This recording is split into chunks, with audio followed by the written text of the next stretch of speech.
6 princípios extremamente importantes para a sua vida do livro A Psicologia Financeira. E o sexto, na minha opinião, é o mais importante para a sua evolução. Bora lá para o vídeo. O primeiro ensinamento desse livro tão importante é a relação de risco ou sorte. Muita gente afirma que não há sorte, né? Que há só trabalho duro na vida. Mas essa história vai te trazer uma percepção diferente. Bill Gates, fundador da Microsoft, ele estudava em uma escola lá nos Estados Unidos, no ensino médio. Ok, tudo bem até aí.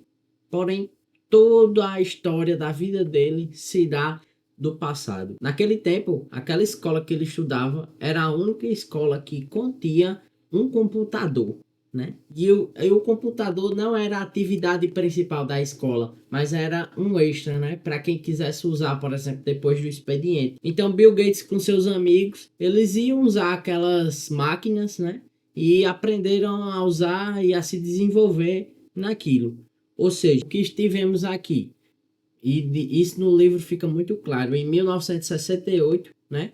Dougal, que era o dono da escola, ele foi pedir dinheiro que nem tinha a uma associação de mães que vendia brechó para comprar esse computador. Resultado, a única escola que teve acesso ao primeiro computador da região. E no livro dá um dado muito interessante que diz assim: de acordo com a ONU, havia cerca de 303 milhões de pessoas em idade escolar no mundo em 1968. Olha só, 303. Porém, cerca de 18 milhões viviam nos Estados Unidos, 270 mil no estado de Washington e pouco mais de 100 viviam na área de Seattle. E apenas 300 frequentaram a escola de Lakeside School, que era a escola de Bill Gates. Então, olha as probabilidades para acontecer um cenário, né? E Bill Gates afirma isso no livro, que se não houvesse a Lakeside School, não haveria Microsoft hoje. Então, foi necessário um conjunto de fatores específicos, ele ter nascido ali, ele ter sido criado ali, ele ter ido para aquela escola específica, o dono ter resolvido comprar o computador num momento específico, tudo isso para que houvesse a Microsoft hoje, certo? E aí tem um lado da sorte na jogada também. O esforço, a força de vontade, ele é sim importante, certo? Mas a pitada de sorte, ele acontece. Como aconteceu com a gente. Provavelmente você tá vendo aqui eu quero trazer uma reflexão. Provavelmente você tá vendo aqui esse vídeo do Brasil, né? Então, tem vários países que mulheres são mortas por qualquer coisa, né? Que qualquer pessoa que tem uma crença diferente do que alguns países seguem são mortos. Então, a gente teve sorte de ter nascido aqui, nessa região, nesse país, certo? Então, cabe esse insight. Talvez a gente teve sorte em ter acesso a este livro, acesso a um conhecimento que vai transformar a nossa vida, certo?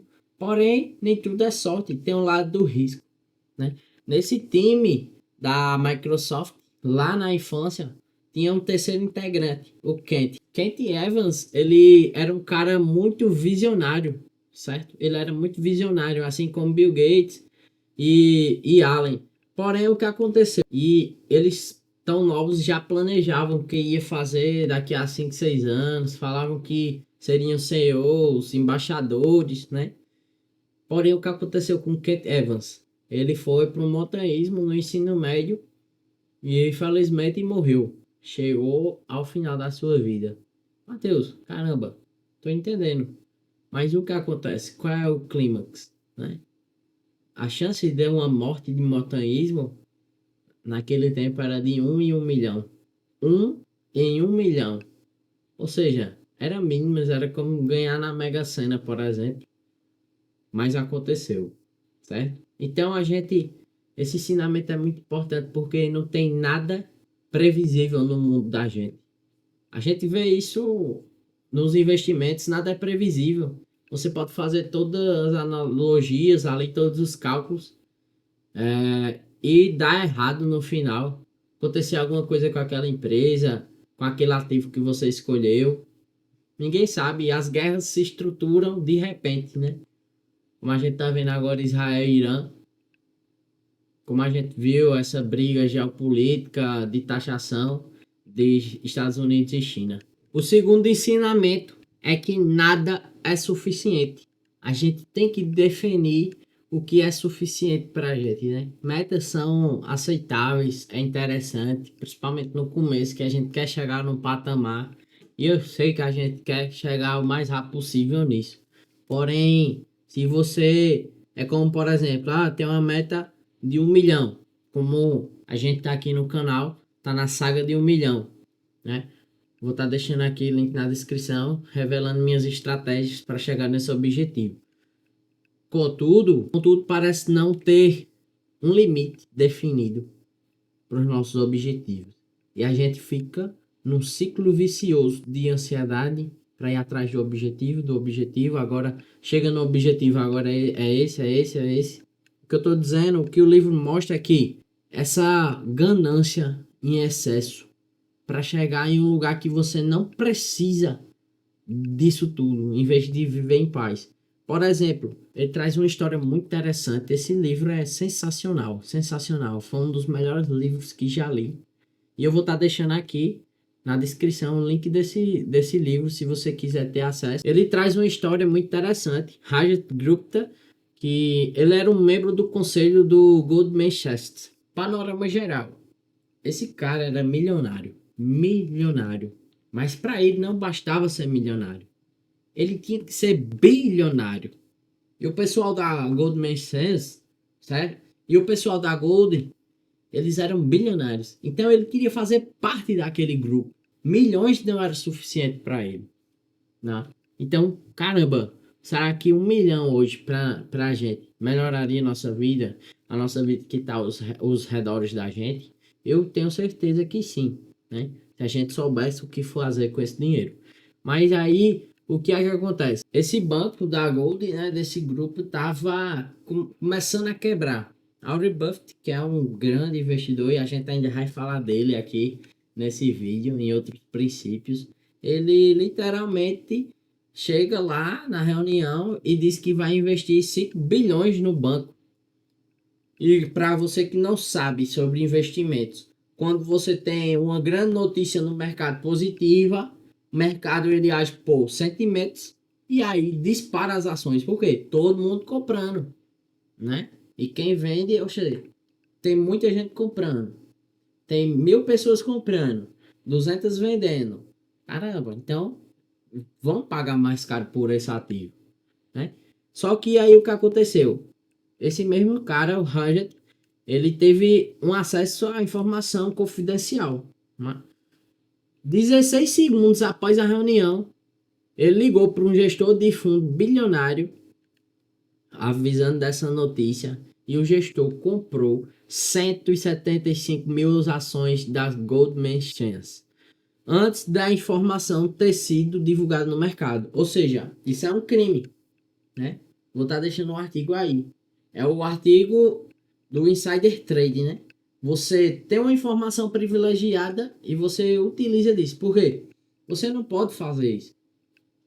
Ele comprou as ações a 20, certo? Quando soube da notícia, 16 segundos depois. Depois a notícia saiu no mercado aqui. E depois a ação veio para cá, certo? Para 30. Ele comprou a 20, a ação foi para 30. Tá entendendo? Ou seja, ele ganhou muito dinheiro nessa operação. A ideia principal aqui é que quanto mais você tem, mais você quer. Quanto mais você tem, mais você quer. E você quer, quero. Irmão, calma. Eu sei que a maioria daqui tá em busca, tá no processo. E normal, você tem que vencer, lutar e chegar nos seus objetivos. Você não pode colocar a ganância acima dos princípios, igual esses caras cometeram. Isso causou danos severos para famílias, indenizações, foram presos.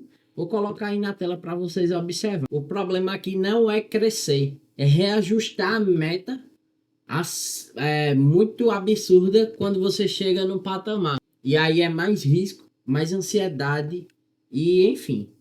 Deixa aí nos comentários se você já sentiu isso. Eu já senti essa sensação. E esse livro trouxe uma reflexão muito interessante, tá? Para a gente abrir nossos olhos. Terceiro ensinamento: o poder do tempo. Você não precisa ser um gênio para enriquecer, mas precisa entender isso. Warren Buffett ganhou 99,9% da sua fortuna depois dos 50 anos, certo? Warren Buffett, ele é um investidor muito, muito inteligente. Ele tem uma média histórica de retorno anual de 22%. E para fazer 22% em um ano pode ser fácil. Agora, durante uma vida, é extremamente difícil, certo?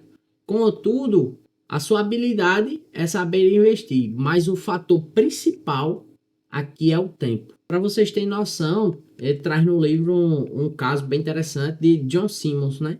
Que é um chefe de fundo. E ele tem ganhos na faixa de 66% anuais desde 1988. Olha só, quem é mais rico? Warren Buffett ganhando 22% ou esse Jim Simmons ganhando 66% ao ano? E eu te digo, Warren Buffett é mais rico. Por quê, Matheus? Porque o tempo ele é primordial dentro dos juros compostos. Por isso que quando a gente fala, por isso que quando todo mundo que investe diz assim, eu queria ter começado antes, queria ter começado antes. Se eu soubesse e tal, se eu tivesse esse conhecimento, queria ter começado com um pouquinho de dinheiro, mas queria ter começado lá atrás. Por quê, Matheus? Porque, ó, a rentabilidade importa, beleza, mas o que mais vai transformar o seu patrimônio é o tempo. Então, 1 centavo multiplicado por 30 dias, ele vale mais do que 3 milhões agora. Por quê, Matheus? A Areba começou a investir de pequeno. Vamos ver um pouquinho na prática. Vamos começar com o John Simmons, exemplo. Vamos dizer que ele tinha R$ 1, taxa de juros 66%, num período de 30 anos, investindo R$ 100, certo? R$ 100. Quanto ele teria?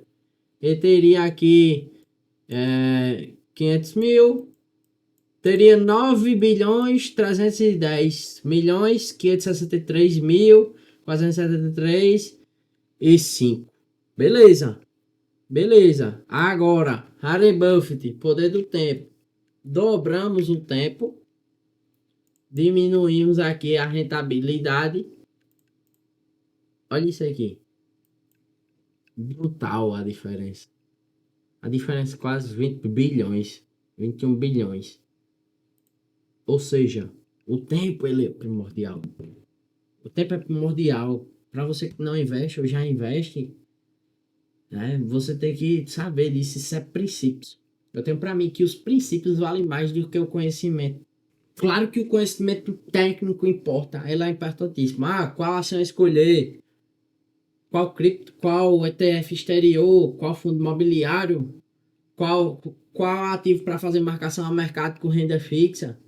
Certo? Mas os princípios ele é muito mais importante do que isso aí. Isso aí é o complemento. Porque, caramba, às vezes as pessoas ficam preocupadas com rentabilidade e tal, é interessante, mas o segredo tá aqui, a mágica. O quarto princípio é a margem de segurança. Caramba, quando eu entendi isso, tudo mudou na minha vida. Por quê?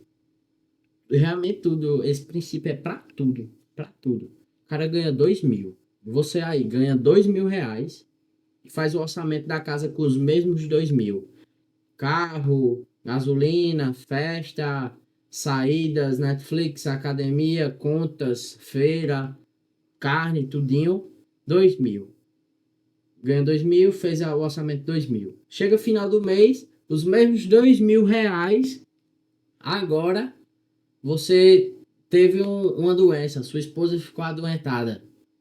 Cara, e aí você vai ter que contrair dívidas, fazer empréstimo, juros sobre juros nas suas costas. E aí você vai reclamar da vida. Entendeu? Você vai reclamar da vida por não estar botando um princípio em prática. Entendeu?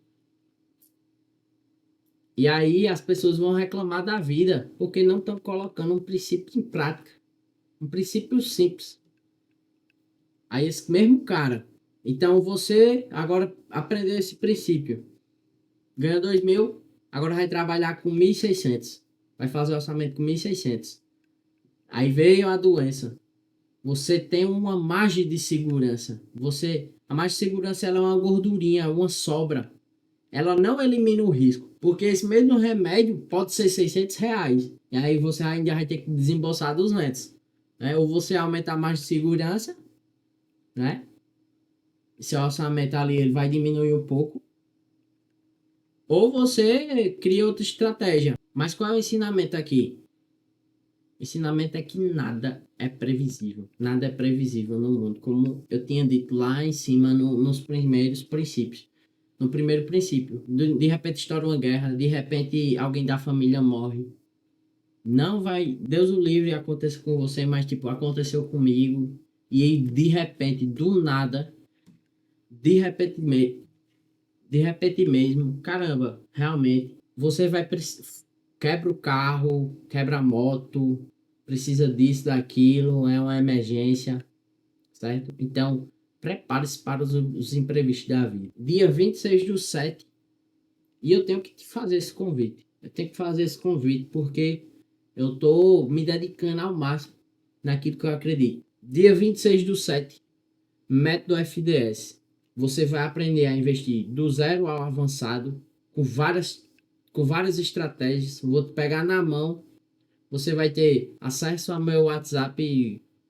Os 10 primeiros vão ter mentorias individuais comigo. 3 primeiros, acesso vitalício ao curso. Quem comprar na primeira hora vai ter acesso ao meu próximo lançamento. Além de que quem tiver inserido na comunidade, né, vai ter acesso ao meu WhatsApp, vai tirar dúvidas a qualquer momento, vai ter acesso à minha carteira. Meu propósito não é tirar o seu dinheiro. Eu sei que tem muita gente aqui do Instagram que acompanha. Meu propósito não é tirar o seu dinheiro. Você tem 7 dias para pedir o reembolso. Certo? Método FDS vai ter estratégias que vai te tirar do zero ao avançado nos investimentos. Vai te fazer um investidor, né? Com estratégia validada, que é bons ativos, diversificação, liquidez, exterior, ações, renda fixa, certo? Toda a estratégia, perfil de risco. Dia 26/7, link na descrição. Ou fala comigo no WhatsApp. Olha esse princípio aqui, chegando ao final do vídeo. Princípio 5. Você só precisa dos vencedores, né? Então, Peter Lynch, que é um grande investidor, ele diz assim, um dos melhores investidores, né? Ele diz assim, se você for excelente nesse negócio, acertará 6 em cada 10, declarou certa vez. Ou seja, se você for excelente, você vai acertar de 6 em cada 10. E na verdade, se você for excelente, se você for mediano ruim, você vai acertar 2, 3, 4 de cada 10. E olha o que esse livro traz. Poder do tempo, todos os princípios conjuntos, ele forma uma pessoa, forma uma identidade muito forte de investidor. Por exemplo, ele diz aqui, né? Heinz. Heinz é da Alemanha, era um nazista, nascido em 1936, que foi para os Estados Unidos. O que esse cara fez, Matheus? Ele comprou várias obras de artes. Obra de artes, né? Pinturas, quadros, certo? E uma delas das coleções era do Picasso. Você sabe quanto vale um quadro do Picasso? Resultado, ele tinha várias pinturas que deram errado. Várias mesmo. Ele tinha mais perdedores do que vencedores. É como uma carteira de investimento. Tem lá 10 ações. Tem 7 perdedoras e 2 vencedores. Por exemplo, né? E aí, um vencedor fez ele ser milionário. Porque ele vendeu esse e outras que deram certo também, né? Ao governo alemão por mais de 100 milhões de euros. Que era um valor baixo na época. Mas o cara ficou milionário. Então é a situação que a gente prega muito também lá no método FDS. A diversificação. Cara, nem sempre tem ciclos econômicos, né? Nem sempre numa carteira de ativos, certa classe vai estar bem. Por exemplo, taxa Selic 15%, os fundos imobiliários estão lá embaixo, certo? Estão lá embaixo. Por quê? Tem uma correlação entre os dois. Quando um sobe, um desce. Quando um desce, um sobe, certo? Então a gente tem que ficar atento nisso. A gente precisa só dos vencedores. E errar faz parte do processo. Errar faz parte. Mas é o que você faz com o erro. Porque geralmente cai ali o ativo, as pessoas vão lá e vendem. O ativo ainda funciona bem. O ativo tem os mesmos princípios. Tá tudo bem com o ativo. Entendeu? Último princípio. Último ensinamento. O grande valor do dinheiro. Caramba, o que é para você o dinheiro? Deixa aqui nos comentários. Para você, o que é o dinheiro? O que é o valor do dinheiro na sua vida? E esse livro traz uma filosofia muito interessante. Ele diz que o dinheiro é a capacidade que nos dá de termos controle sobre nosso tempo. Capacidade de obter pouco a pouco um nível de independência, autonomia, que vem de ativos não gastos e que nos proporciona maior controle sobre o que e quando podemos fazer. Um pequeno volume de riqueza significa a possibilidade de tirar alguns dias de folga do trabalho quando ficamos doentes, sem que isso prejudique nossas contas. Conquistar essa capacidade é algo inestimável. É um pouco de riqueza, mas significa poder esperar por uma boa vaga de empregos, etc, etc. Resumindo, tem muito mais. Tem muito mais. Esse livro é fenomenal, esse livro. É muito bom. Eu trouxe 6 princípios, tem mais de 15 nesse livro, certo? Tem mais de 15 nesse livro. Tipo, caramba, Mateusão, eu vivi isso na pele. Quando eu saí do quartel, eu tinha juntado um dinheiro para estudar para concurso, né? Para estudar para concurso. Até. E esse dinheiro me deu tempo. Me deu tempo porque eu conseguia me manter ali. Então imagine aquela pessoa que começou agora para viver de renda lá na frente. Caramba, o dinheiro para mim hoje é comprar o tempo, comprar a liberdade. Para você fazer o que quer, para não ter um patrão chato dando na sua cabeça, você sendo injustiçado e não podendo fazer nada. É um desses conceitos que a economia, que o dinheiro, que a junção de riqueza, ele pode te ajudar, certo? E chegamos ao final, certo? Vou estar deixando um vídeo aqui para você acompanhar a saga do milhão. Revelei minha estratégia rumo ao milhão, certo? Segue no Instagram, curta, compartilha, deixa seu like e um abraço para vocês. Fique com Deus.